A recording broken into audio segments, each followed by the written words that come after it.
Ayon po sa DFA, magtutungo ang Pangulo sa Kazan, sa Russia mula Hunyo 17 hanggang 18 upang dumalo sa ASEAN-Russia Commemorative Summit. Biyaheng Russia si Pangulong Ferdinand Marcos Jr. sa susunod na linggo para sa isang working visit. Ayon kay Palace Press Officer Undersecretary Claire Castro, pangungunahan ni PBBM, ang Association of Southeast Asian Nations o ASEAN-Russia Commemorative Summit sa Kazan. Pangunahing tatalakayin rito ang pagpapatatag ng relasyon ng ASEAN at Russia.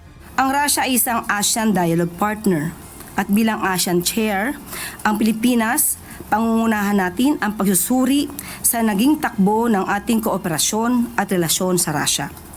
Kasama na rin dito ang pagtatalakay sa mga susunod na hakbang upang higit pang mapalalim at mapalawak ang ugnayan ng Pilipinas at Russia at ng ASEAN.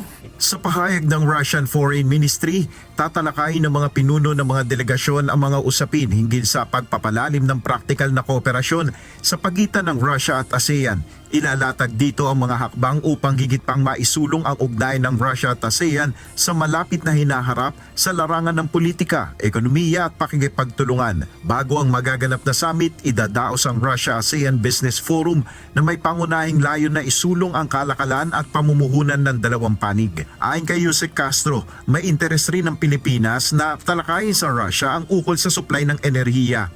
Actually, I was able to ask Secretary Sharon on this matter.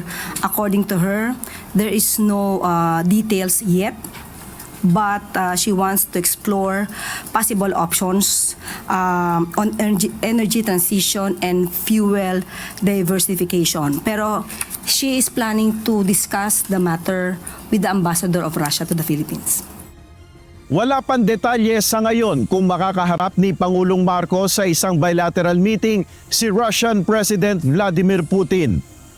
Nel Maribuhok, UNTV News and Rescue, Diyos ang aming sandigan, serbisyong publiko ang aming pinaalagahan.